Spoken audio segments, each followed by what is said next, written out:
For Flashback Friday, I thought I would show my very first interview that I did with a beautiful entrepreneur um, who I met at a event, and she was the first person that actually said yes to me interviewing her. So it was so great. I was so nervous. I kept looking down at my phone, making sure I asked all the prepared questions that I had for her. The table was lopsided. The vase was looked like it's about to fall any minute.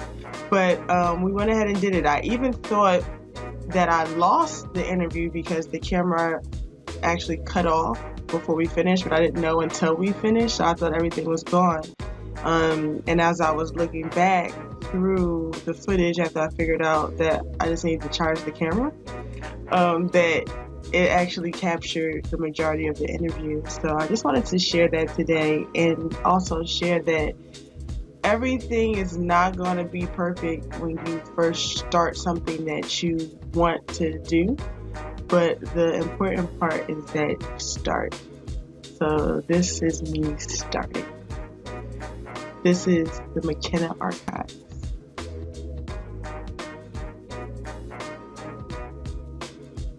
All right. Hello. Welcome. So I met you about a couple weeks ago. I just want to introduce Jeanette, a Gogetter Jea. Gogetter Jea. Gogetter Jea. Yeah. Okay. Everyone does that. I know. Okay. Jea. So I would like to welcome Gogetter Jea. Thank you. Thank you for having me. Thank you for coming. So you have a motivational T-shirt line. Yes. Go Getter, and that really caught my attention because I'm like, a go getter, like that's what I'm about. I love that. So what made you decide to first go into creating motivational T-shirts and then naming it Go Getter? Yeah. Well, a couple of years ago, I was working and basically just wanted to do something that spoke for me. I feel like I'm a hustler naturally. Like, it's just always been in my blood. It's always been able to something I've been able to do is create a path to create revenue. Okay. So I wanted to create revenue, right? Additional revenue, but I didn't want to clock in and clock out nowhere because I already had a job. So it was like, you go home and you figure out, you're like, what can I do that, I like to do, right? But that I don't have to clock in and clock out. The demand, I didn't want to have to worry about that. Right. So naturally I start jotting things down, things that spoke to me, and ambition was one of those things. I was like, I'm very ambitious. That's me. Yes, that speaks to me. And so I go look up for some synonyms for ambition, right? And go-getters in there. I said, oh, really? That's who I am. Right, okay. That's me. And so I thought about it and slept on it for a little while. I shared it with a good friend of mine and prayed on it, of course, and then it was like, that's it. So I went for it. I thought it was a great idea. It wasn't already being used currently. And I just was like, let's go. That's it. That's cool. And I feel like it also speaks to everyone, man, woman, children, anyone who feels like they can figure out a way to what I've always had. I always say the kids gotta eat, to feed the kids. Right. So that's a hustler. So it's like, yeah, let's go get it. Nice. So did you find that there were anything that may have prevented you from, pursuing this dream? Like after you decided, okay, I'm gonna be a go-getter. What was the next step for you? Well, it was failure. Because it's like you have this idea.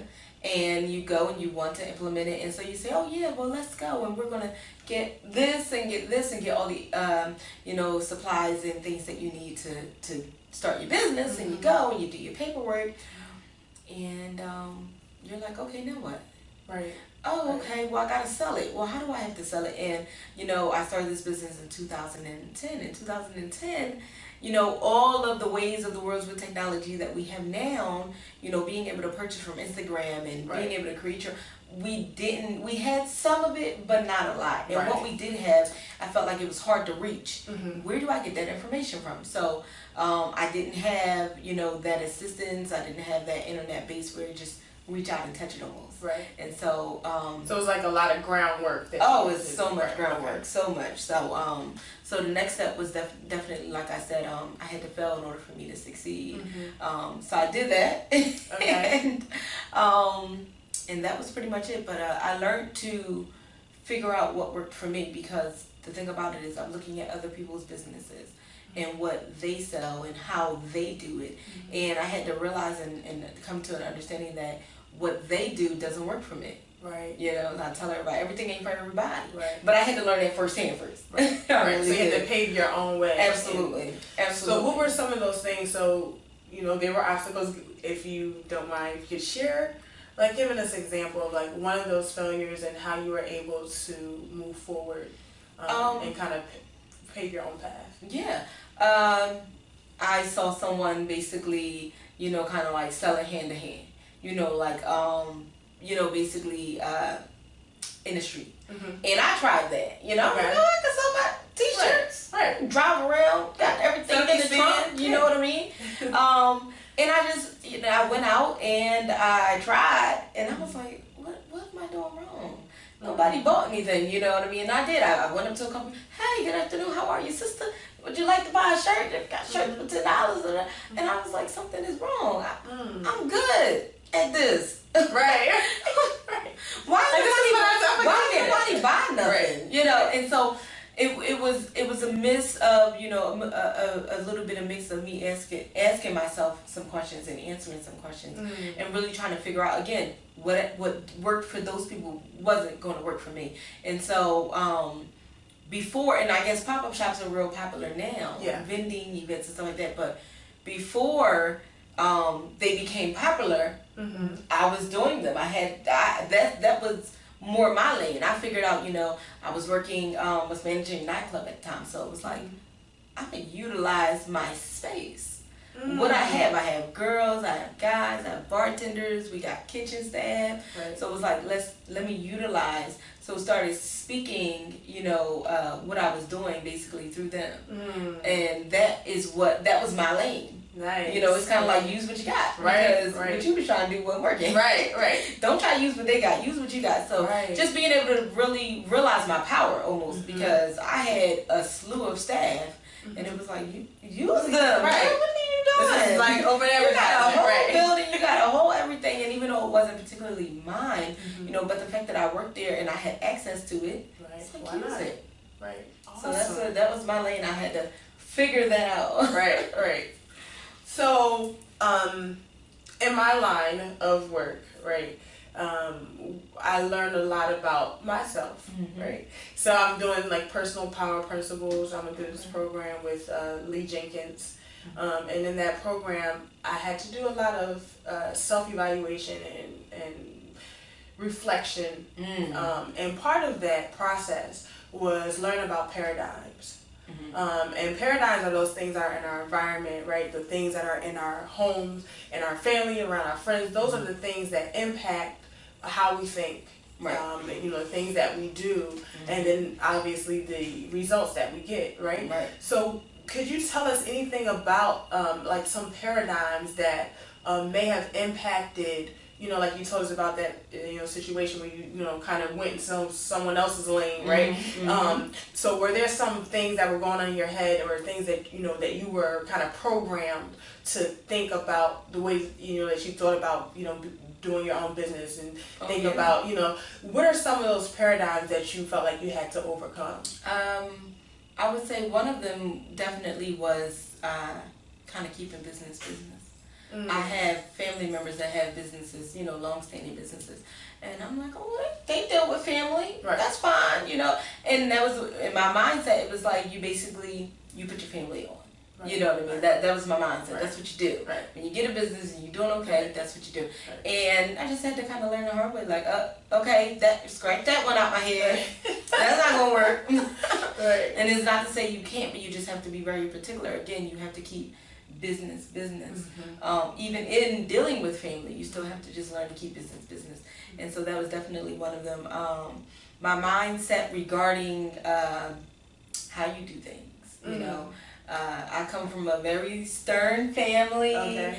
and so and not just stern, but I come from a family where we're very vocal, very it's kind of like if it's on your mind, it's slipping out your tongue almost. Okay. And so even in being professional, because I wasn't always an entrepreneur, of course, you know, I would communicate to my assistant or communicate to somebody who might have been working for me, and I felt like the understanding was there. Like, okay, I just told you I need this, I need you to call this person by this, right? And because where I come from, if somebody told you to do something, it got done, right. I just was like, oh, it must gonna get done. She gonna do that, he gonna do that. I come back and was like, oh, what? It's not done. What's going on? Right. Hey y'all, and I come in the house because we was working out of my house. There's 4 of us, my assistant and two workers, and hey y'all, Right. what's going on? Right. You know what? Did they?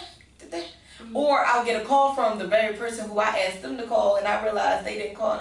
Oh. Okay, well, and so now I'm handling something that I've already paid to be handled, and so now finances is an issue because it's like, well, hold up now, listen, I learned, again, another paradigm. I learned in my family, when you do it right the first time. Right. So you never have to do it again because you don't want to hurt your labor and you don't want to hurt, you know, the impact. So it's like, when you do it right the first time, you'll never have to worry about it again. Right. So again, taking these things that I learned growing up, my upbringing, and bringing it into my business, it kind of helped me fail to help me succeed again because I had to realize again, okay, scratch it out because that's not going to work. Right. And so I really just had to make my own blueprint. I had to make my own blueprint. I had to outline it for myself. I had to throw all of what my upbringing and kind of like what I learned about business from my family, my cousin, my mom, out the window. Because those things weren't going to work for Gogetter. Initially, Gogetter used to be a magazine. It was Gogetter Magazine. And so, yeah, we did podcasts and we did, you know, articles and stuff like that. It was entertainment, fashion, and business magazine. So we worked with a lot of the artists in the city and stuff like that. And then the transition happened where it was needed for, you know, again, with the failure came along the success, but the progress as well. So it helped me prevail a little bit. Adjusting and making the changes that needed to be made to be able to move forward, you know. So oh, I love that. Yeah. That's you said that success also brought about the progress. Yes, absolutely. That's powerful. Yep. So you weren't always doing this, right? So No. So what were you doing before? Okay, so before, there's 2 major things that I did. So one is a director of programs for Youth Golf and Academics program. Okay, I used to be a program director for several cities in Camden and Philadelphia where we helped at-risk inner city children. Nice. So it was a development program. We get the kids when they were like in kindergarten or pre-K, and we keep them until they were in 8th grade. And so, you know, you just grow with them, you teach them after school, you know, you help them, you keep them in a safe environment. Yeah. And that was really, really fun. One of the best jobs I had, I swear to God. And once I had my son, and it was like, it's okay, it's time to move on, what I'm going to do. I became a restaurant manager. Okay. I had always moonlighted as a server, you know, and I had managed a club already, so it was like, okay, let's do this. Right. And so I became a restaurant manager and a general manager of a restaurant, and again, dealing with the public. I love dealing with people. That's just my thing. So that was that. Yeah, pretty much. I did that up until I was in the education industry until 2010 and a restaurant manager up until recently, up until February 2018. So the transition into Gogetter, like what happened? Like you said, okay, you loved what you were doing, and then something happened, and you said, okay. So pretty much, I would say the lessons, you know, the lessons kind of build. They're like stair steps almost, and sometimes you get a stair step where you get a bridge and you can walk over, and sometimes you get a stair step and you get a dead end. Yeah. Well, I got a dead end, you know what I mean? That's really what it was, and so it was like, okay, all right, let's put this on hold, you know, because sometimes you can't have your hands in too much, and so I felt like that's what was going on because I'm, of course, a mother and I'm a woman myself, and I'm working full time, and the restaurant business is very demanding. And in addition to that, well, I have my own business. So you know, some nights you go home and you're busting it out. You're like, okay, I'm gonna finish this. I'm gonna make these calls. I'm gonna do this. And some nights you go home and like, I just need to go sleep. Right. So you were doing both. So doing both, absolutely. I pretty much have always done both, and it really just came to the point where I realized that the industry I was in, you know, it was like either sacrifice myself or sacrifice my business, and I didn't want to sacrifice myself, and I didn't want to sacrifice the business. And then it was like, hold up, that can't be the only options, right? Because there's more ways to get the 10. So it was like, okay, what about the job? Okay. And so just you know, just really stepping out on faith. That was just a whole nother entity in itself, because it was like, either you're gonna do it, or you're not gonna do it, you're gonna figure it out, you're not gonna figure out what you're gonna do. And some prayer, some sit downs with myself. I'm talking about heavy talks with my conscience. Like, oh my gosh, I'm gonna jump. It's like jumping in a rope that they just, you know, they turn it fast. You like, hold on. But I did. I made the decision to just step out on faith and just do it full time for myself. And I felt like it was very deserving and very necessary for me to do that in order for me to, again, progress again. Because the thing about it is, at some point I had learned to sustain, which is just get by. And it was like, okay, I no longer want to manage. I no longer want to sustain. I want to elevate. How do I elevate? And so it was like, okay, you got to do it. And so it was just that. It was really, you know, it's not that simple, of course, but it was just stepping out on faith. So getting some of my finances together, getting my credit together, and putting things in place so that I could leave. Gotcha. And that was that. It was time to leave. So you know, you make that call, and again, it wasn't that easy. Another factor I will say, and this is a part to my business, is I had my daughter in 2016. I have a 2-year-old, and I had gestational diabetes with her, and so it was like, okay, and I really knew exactly how it occurred, okay, because in the restaurant industry, you don't eat right, you don't drink right, you don't do anything right, because you're just getting to the guess. So it was like, okay, I got it. So I fixed it, and then it came back. And when it came back, the scariest thing in my life happened, okay? I lost my vision. So I was at work at a restaurant working, okay? And I was talking to my coworker, and I was like, and he was just as close as you are. And I was like, I can't see you. I was like, what did you do? He was like, Jeanette, what are you talking about? I said, I can't see you. I'm doing this to myself. There I go, poking my eyes. I'm like, something's wrong. So I went to the doctors and realized I had diabetes, type 2 diabetes. I was like, okay. And here I go now. Again, I'm using my son. He was 8 at the time. Google this and tell me what it says. So he's reading He's reading the Google paragraphs to me because I can't see. Literally cannot read, cannot drive, cannot do anything. Actually, at this point, when I realized it was more of it was short term, but it was long term. It was going to take a while for it to be reversed. Had seen my doctor, and basically the medication had to literally get into my body, and you know, it will reverse on its own time. They say 3 to 4 months. I said 3 to 4 months. I got no vision. That's right. That's a long time. I'm blind. Right. What's going on? So my son's reading things to me about diabetes, and I'm learning basically, and I'm listening to Google because I'm trying to figure out, how do I fix this? I got to fix this. This is crazy. So that was another big aspect of it, because my health was not where it needed to be, and me trying to figure it out, I couldn't figure that aspect out. I was like, okay, I eat breakfast, and I would try to force myself to eat lunch, but it's busy, it's demanding. What do you do? And so it really just came to the point where I said, I didn't want to sacrifice myself. I didn't want to sacrifice my business. So it was like, okay, the job got to go. So that's really what it is. So it also, because I do the hashtag diabetes or live. That's my thing. So that was a big contributing factor as well. Yeah. Got it. Yeah. That's a lot of people don't know that part. Right. No. My friends do, but yeah. Yeah. Wow. So it was really live or, you know. Absolutely. No, it was. It really was. It really was a live or die situation, and it really was figure it out, you know, or not, because it's like either you're going to stay at the job and you're going to keep earning this paycheck and letting them write a check out to you, but you ain't got no vision, probably no liver, probably no life, Or, you know, and I just speak blunt because that's how I was brought up. Or you're going to make a decision that you're going to be able to put yourself in a better position to not just elevate financially and business-wise, but your health, your wealth, you know, just kind of everything all in one. So that's really what it has done. I've literally obtained more in the past 6 months, being just and I've always been an entrepreneur for years now, but just being totally an entrepreneur, more than I have obtained while working a job for anybody. And that's interesting, because I think a lot of times that fear of, okay,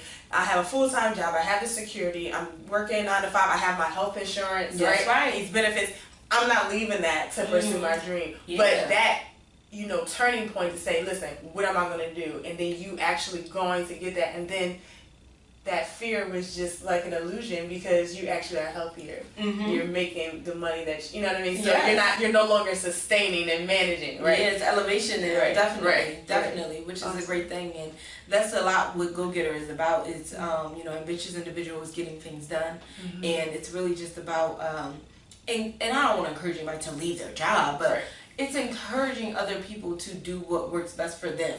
I always say, I don't know what's gonna work best for you. Like stay in your lane, whatever you might find your lane, because that's the thing that, you know, those are my lessons. Finding my own lane, you know, finding out what worked for me, and create my own blueprint. So, you know, Gogetter is a lot about just helping people, speaking to people, encouraging others to figure out, do what works for you. How can I help you figure it out? But it gotta work for you. It can't be my way. It can't be, you know, your way. It has to be whatever works for you. And we gotta figure that out. But what are your contributing factors? What are the things that you want to get rid of, and what are the things that you want to have in order for you to get to that elevation? And then, you know, you kind of take that, you have a couple conversations, and you really figure it out. But a lot of us don't even know what we want. It's getting to that point too, because I was at a point in my life where years ago, it's like, I don't know what I want. I just want to work. I want a car, I want a house, and then you get the car, and then you get the house, and you're like, okay, well, that's not enough. I want something else. So yeah, but it's all good. It's all fun. Yeah, that's deep. So just for anyone who wants to, you know, pursue their dreams, and they have decided, okay, I'm ready to take this step. What do I do next? Like, what advice can you give that person? I would definitely say do your homework. I would say do your homework, because, you know, you may decide because you see someone selling shirts that you want to sell shirts. And, you know, you might ask them, and they may give you some information, and they may lead you in the right path to get the best price for shirts, to get the best printer, and then you'll get it and you say, well, why my shirt's not selling? Because the thing about it is you had to figure out what worked for you. Just because it worked for him or her doesn't mean it will work for you. Maybe shirts wasn't your thing. Maybe you had something else that speaks to you. So I would say, and when I say do your homework, it's really just evaluating yourself. You know, I'm not saying go online and do no research. Sit down and talk to yourself.